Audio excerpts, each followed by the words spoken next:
call her and talk to her. That's so sad, though. Yeah. He stayed on the phone as long as he could. Eventually, the battery ran out, and when they found him the next day, he was frozen to death.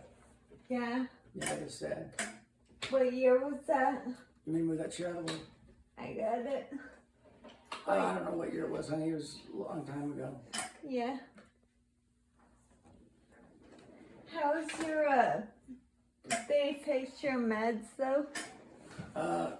Yeah, in fact, I gotta go to the drugstore and I gotta get some spare meds because the dang doctor didn't get the prescription to them. They told me they would for sure. And I called them and they don't have it. This is birthday, I gotta have it. So they told me they could give me some spares over there. So I need to go and get them a little bit. But you don't really get nauseous anymore though? No, we changed away from that pill back to the other one. And he Thank gave me God. like 160 free pills. So by that time, if we haven't straightened out the pill situation, we'll have to sit down and talk and figure out, okay, I'm feeling so much better. I've only been off it for 2 days, but I haven't had any near throw-ups like I was having almost, every 2 days or 3. Yeah, it wasn't like spitting up my food, it was just spitting up the pills, Yeah. I'd be hacking like it. Yeah. Oh, You felt awful, I bet. oh. You're gross. I don't have anybody like you to talk to when you're gone. I talk to those dogs up there, but they don't get excited about it. I like those dogs. They're good dogs. They don't get dogs. We should have told them about Timmy. Told them who? That guy down there. Oh, no, we're staying out of it completely. Oh, but their dogs could have played together. Well, that's up to them. We're not going to just get them. Yeah. I don't know who's telling the truth and who's not, but I know they're pissed off because down there.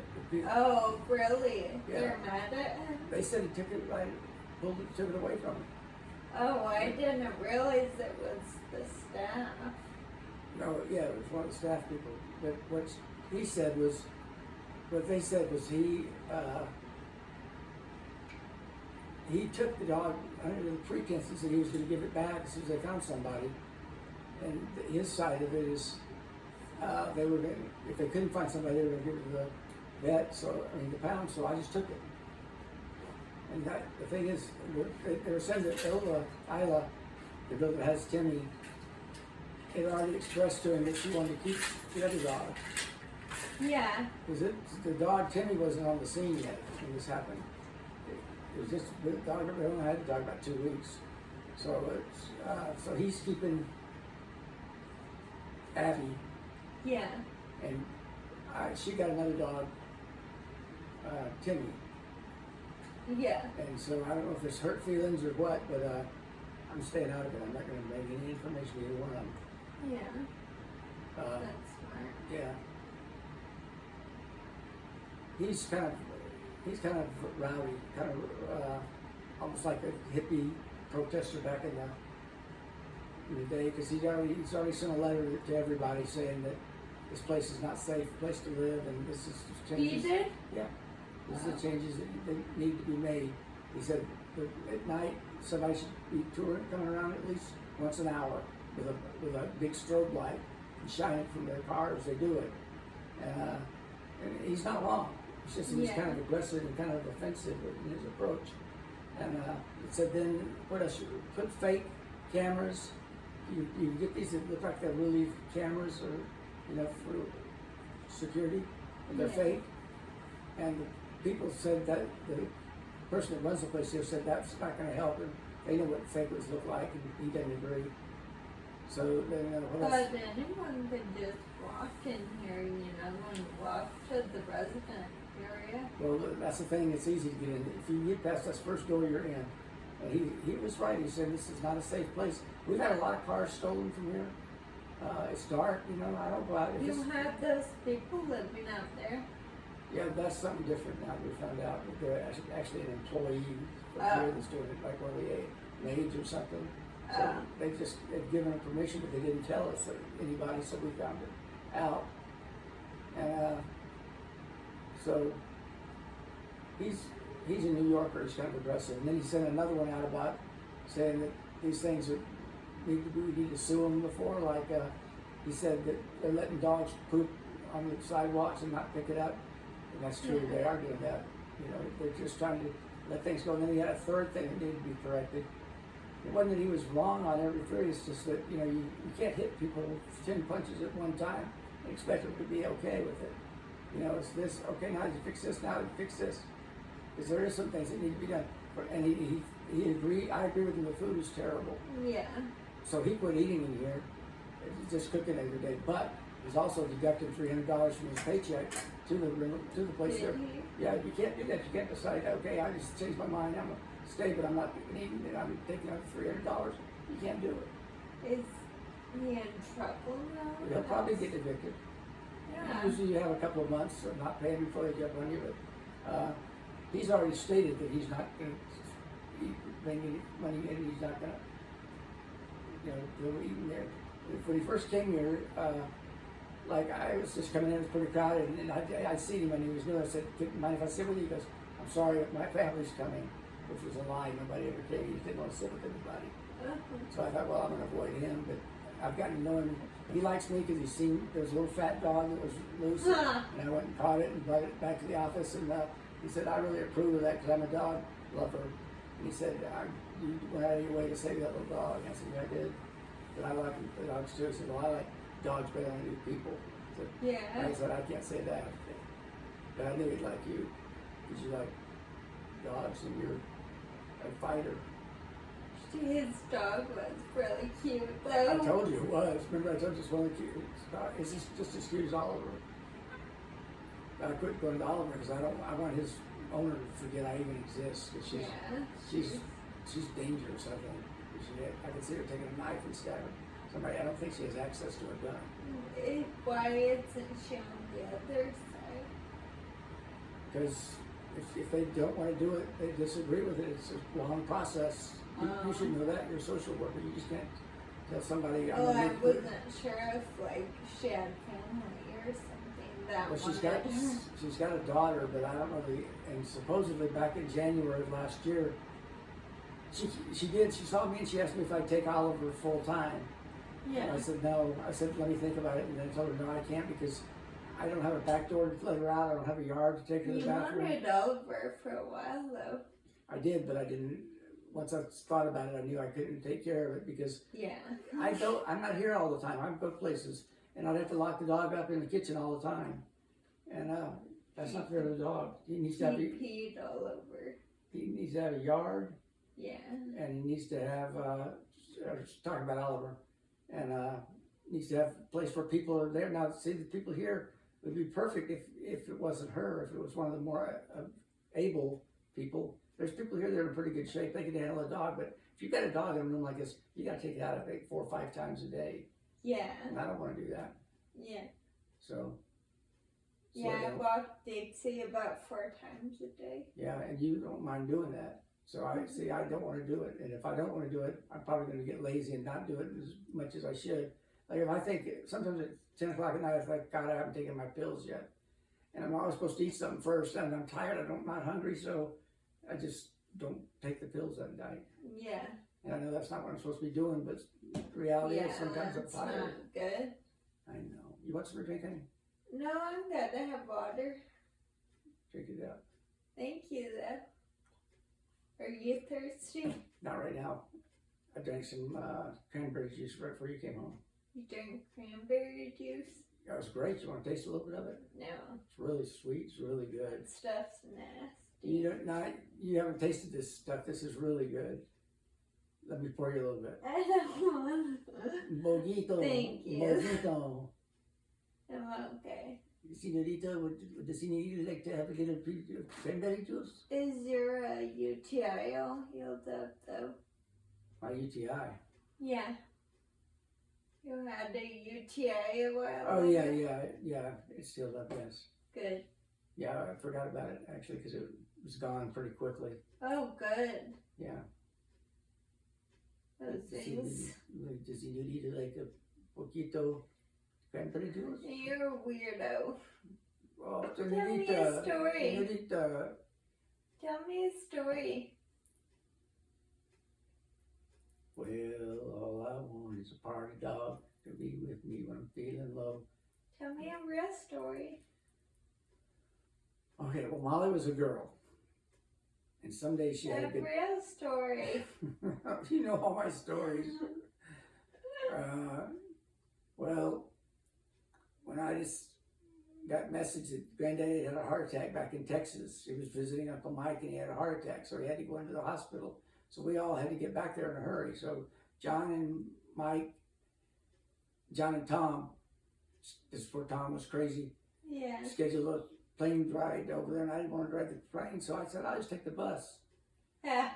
So I thought, that won't be a problem. I'll sleep on the bus. I'll get there. I'll be okay. What year was that? Before Chris was, no, yeah, I think it was before, no, I don't remember. Does it matter? In the 80s? Does it matter? No, it's just I don't remember. I don't remember. That's all I can tell you. Yeah. I was married to Mom, so it was at least, it was at least far as back as 84. So,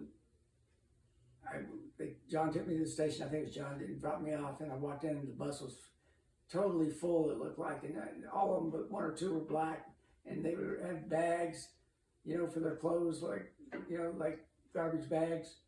Nobody had suitcases except me, and I couldn't find a place to sit. And finally, I saw a white guy, and he was asleep, and he was taking up both seats. But I just tapped him and said, "Do you mind if I sit there?" And he didn't say a word. He just moved over. So I had a place to sit. And then he woke up, and he was in the Army, but he hated to fly, so he did this a lot. And he told me, yeah, he said, the bus is kind of scary, I'll tell you about it. And he was full of shit, I could tell, But one thing he told me is whenever you get to a stop, get in there, you have room, get in the empty seat and pretend you're asleep. Like he said, that's what I was doing. Then if there's any other seats, they'll sit down and they won't bother me. And then I have 2 seats to myself till the next stop.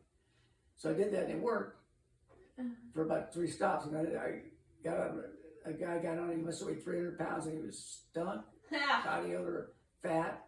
And he didn't tap me or ask me, he kicked me, like, move over. Yeah. So I moved over and he was so fat he fell asleep. Every time we go by around a curve, his fat would squish over to me and like this. Every time. Were So- you on the window seat? Yeah, I was inside. Push you up against the Yeah. window. Yeah. So anyway, I'm trying to get the things in order, but it hadn't been that bad of a trip other than that. Oh, I know what it was. When we stopped down in a little town in southern Arizona, a guy got on the bus and he had no suitcase, no bags, just a black t-shirt and a pair of jeans. He got on and he was walking real slow and looking at everybody and he got behind me and he was across the aisle and one back. And I looked over and he was just staring at me like that. And I said, "How you doing?" He just kept staring at me, and I go, "God." So we got up to the next little town, and he got up to leave. I guess he was just using the bus to get from one town to the next. And as he was going by, he tripped on my foot. He caught himself, and I turned around, "Hey, sorry, man." He turned around and just looked at me like that. I said, "Sorry, man." Yeah. And he turned around and got off, and never said a word. And the bus driver said, "Yeah, he's one of these crazy people that they just send them back and forth to different towns around here." So then we got dark, and the guy told me, yeah, he said, "It's night's the time you got to worry a little bit." He said, "So let's just sit together and kind of take turns sleeping." I said, "All right." So we stopped at McDonald's. Actually, it was kind of off by itself in Texas, and McDonald's. McDonald's. I don't know. Huh. I don't know. Anyway,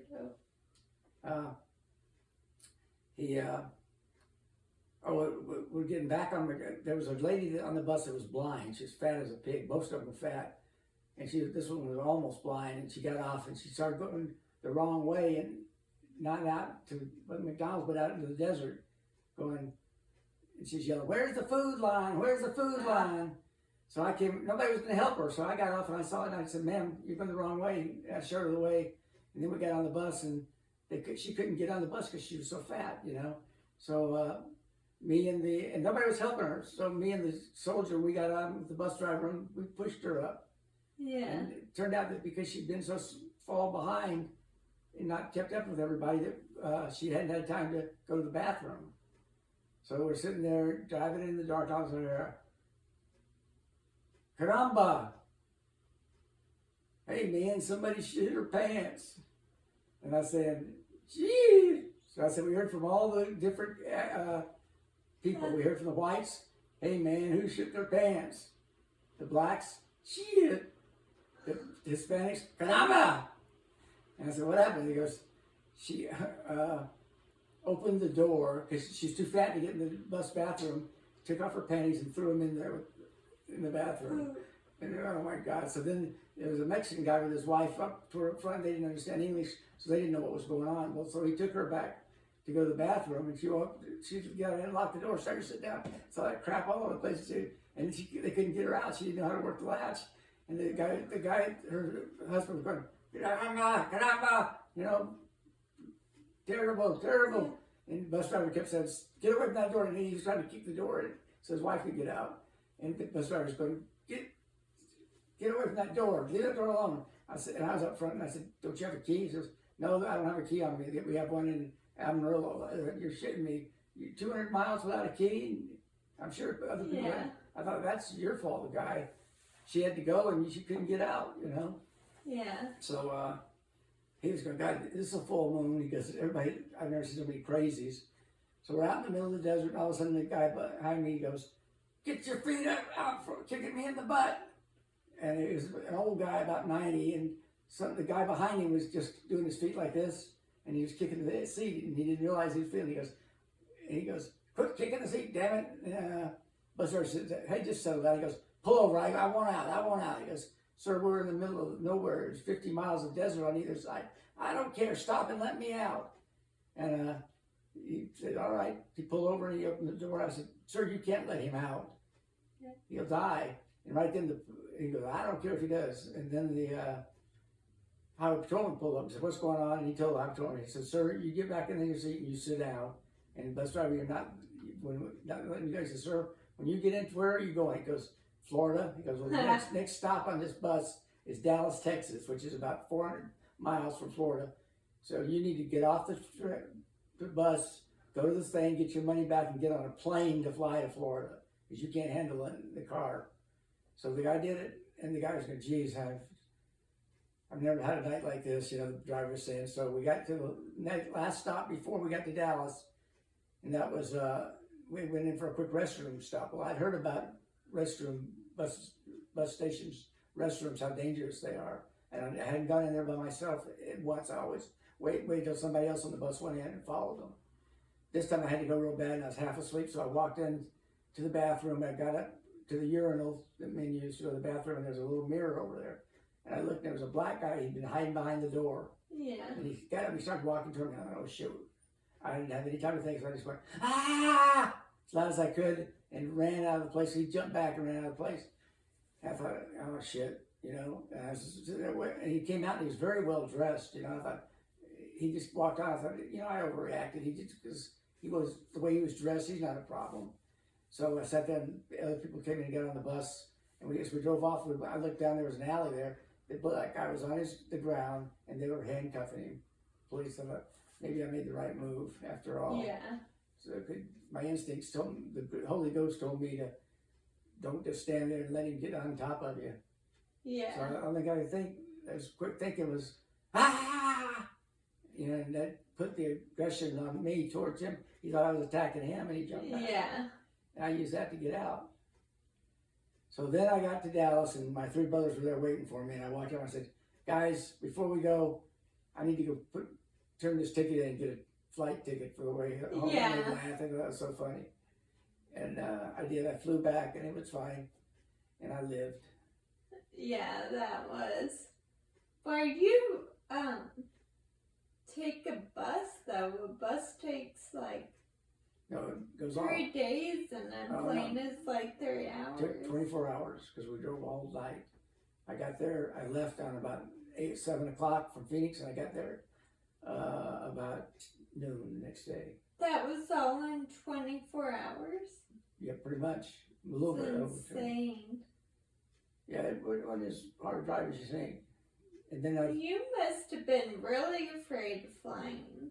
well, I said it's about 3 hours of terror. The bus is about 24 hours of terror. So I started Yeah. flying. But then the next time it came up, actually the time before, we decided we were going to South Carolina to visit our relatives, and I thought it'd be great to take the train.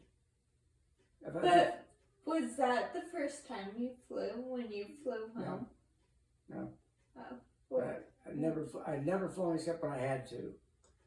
And this time What was where did you fly to first?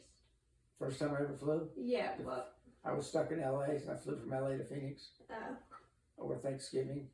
yeah. Because I had a girlfriend over there that I went to see, and then she was supposedly going to drive me back after Sunday night, you know. And I Yeah. worked on Monday. I had to get back, and there was a real bad storm came up in LA, and they were closing down the airport, so we needed to get there. And she backed out; she didn't want to go, so I was stuck there, and I barely had enough money. I thought she was going to drive me, but the storm was too bad. That's what she didn't want to do. So she drove me to the airport and let me off, and I'd never flown before, and it was thunder and lightning. It was a bad storm. I was scared. Yeah. But I did it because I had to get back. But you were telling me about The train? going out to South Carolina. Oh, yeah. Well, that was the end of it. We got there the next day, and we rented a car and drove that into Columbia, South Carolina, where all our relatives were, and we had to rent a car. And we drove it back, and we flew back. We didn't take the train back. I mean, the train back. Yeah. Or the bus back, I mean.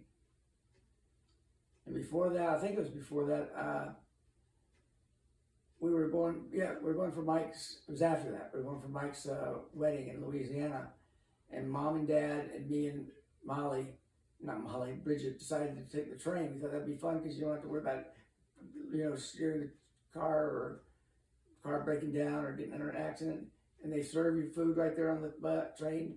So we thought, what could go wrong? Well, just about everything went wrong. The track ahead of us had an accident. We sat in one place in Louisiana for like 12 hours. Yeah. And then the guy that ran the kitchen came back and said, "People, I know you're hungry, and we can't have everybody come to the kitchen and dining room at once. So I'll tell you what the order." So it went well into the night, and we'd been on the train for like 8-10 hours and hadn't gotten anything to eat or anything. And he wouldn't let us come back unless we're the group that was assigned to go next. And he guaranteed us he had enough food. And it got to be about 3 groups before our group. And he said, "After this group, we're done. My staff's tired. We don't have any more food." He lied to us, you know.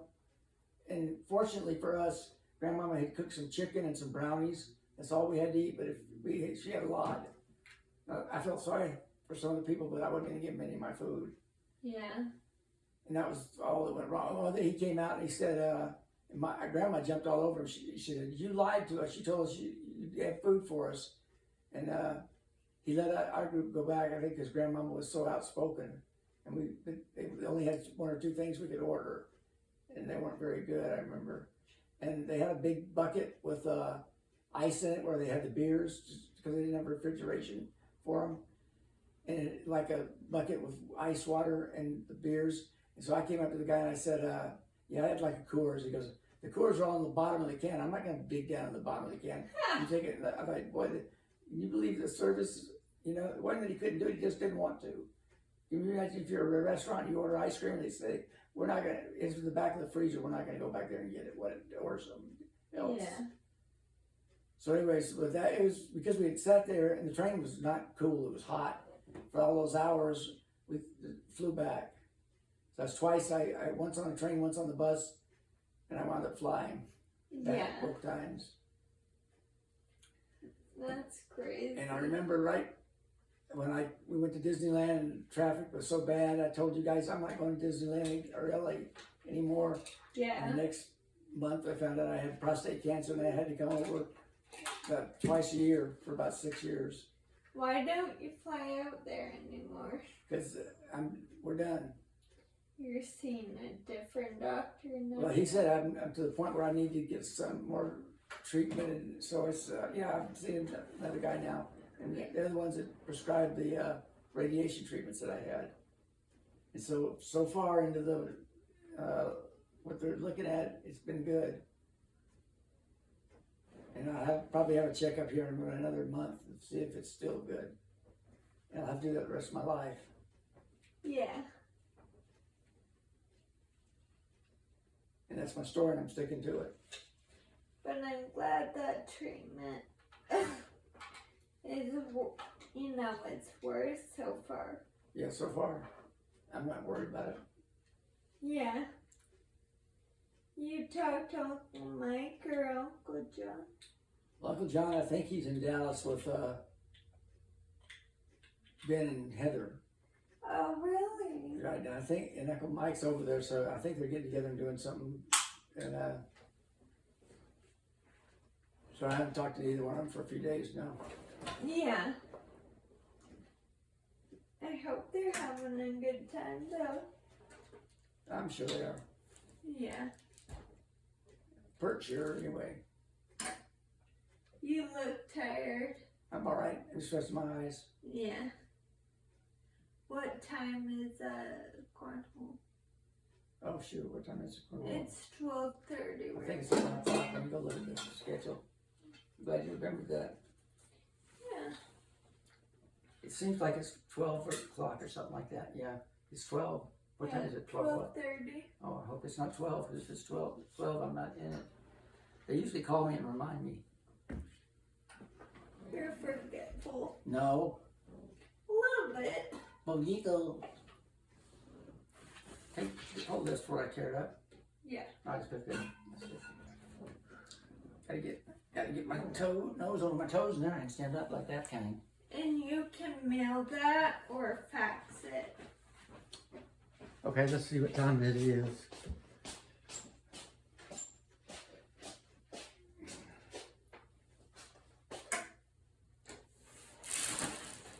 Today is Saturday.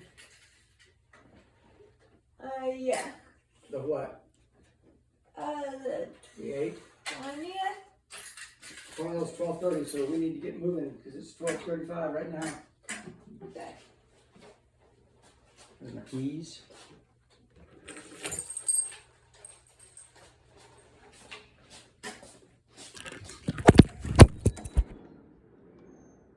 I dropped my phone. What'd you drop? My phone came. I get it. Just go right through. Yeah. I gotta find my. Tell you. How does the park take this?